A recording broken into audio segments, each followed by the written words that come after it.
وہ بخاری مسلم میں حدیث ہے نا، نبی علیہ السلام رات کے اندھیرے میں ایک عورت سے کافی دیر تک مسجد نبوی میں گفتگو کرتے رہے، حالانکہ حضور اعتکاف بیٹھے ہوئے تھے۔ پھر اس عورت کے ساتھ مسجد سے باہر نکلے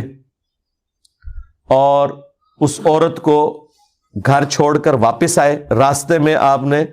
ایک چوراہے پہ صحابہ کرام کو دیکھا، کوئی اسٹریٹ لائٹ نہیں ہے، گپ اندھیرا ہے، صرف بندے کھڑے ہونے کا احساس ہے۔ تو نبی علیہ السلام وہاں کھڑے ہوئے اور فرمایا کہ یہ میری بیوی صفیہ مجھے ملنے آئی تھی اعتکاف میں، تو رات اندھیرے والی تھی تو میں اسے گھر تک چھوڑنے گیا تھا۔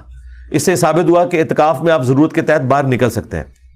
اپنے گھر بھی جا سکتے ہیں۔ چھوٹے مرزے نے بخاری مسلم کا نام لے کر یہ جو حدیث بیان کی ہے، اس میں کئی جھوٹ بولے ہیں اور غلط نتیجہ نکالا ہے۔ بخاری مسلم کی اس حدیث میں ایسی کوئی بات نہیں ہے کہ نبی پاک صلی اللہ علیہ وآلہ وسلم اپنی بیوی کو گھر تک چھوڑ کر آئے تھے، اور مرزے کا یہ کہنا کہ جب گھر چھوڑ کر آ رہے تھے تو چوراہے میں صحابہ کرام کھڑے تھے، ایسی بھی کوئی بات نہیں ہے۔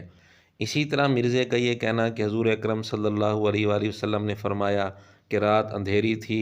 اس لیے میں گھر چھوڑنے گیا تھا، ایسی بھی کوئی بات نہیں ہے۔ بخاری کی جس حدیث کا نمبر مرزے نے ڈسپلے کرایا ہے اس میں تو لکھا ہے کہ جب حضور علیہ الصلوۃ والسلام کی زوجہ واپس لوٹنے کے لیے اٹھیں تو نبی کریم صلی اللہ علیہ وآلہ وسلم بھی انہیں چھوڑ آنے کے لیے کھڑے ہو گئے۔ جب وہ مسجد کے اس دروازے کے پاس پہنچیں جہاں نبی کریم صلی اللہ علیہ وسلم کی زوجہ مطہرہ ام سلمہ کا حجرہ تھا،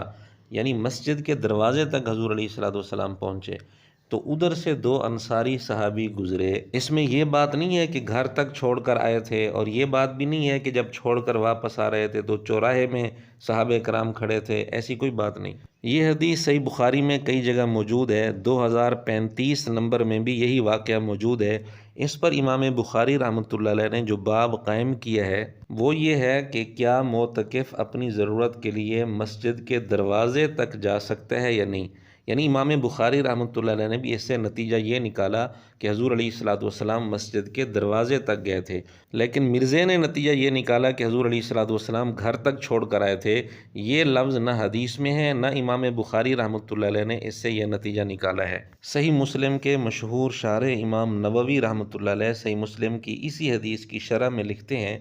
کہ اس حدیث سے معلوم ہوتا ہے کہ معتکف اپنی بیوی کے ساتھ چل سکتا ہے، لیکن شرط یہ ہے کہ جب تک مسجد سے نہ نکلے۔ اور آگے کہتے ہیں کہ اس حدیث میں ایسی کوئی بات نہیں ہے کہ حضور علیہ الصلوۃ والسلام مسجد سے نکل گئے تھے۔ تو امام نووی رحمۃ اللہ علیہ تو یہ لکھ رہے ہیں کہ مسجد سے نکلنا بھی حدیث میں موجود نہیں ہے، اور مرزے نے اس حدیث کو یوں بیان کیا کہ حضور علیہ الصلوۃ والسلام بیوی کو گھر تک چھوڑ کر آئے تھے۔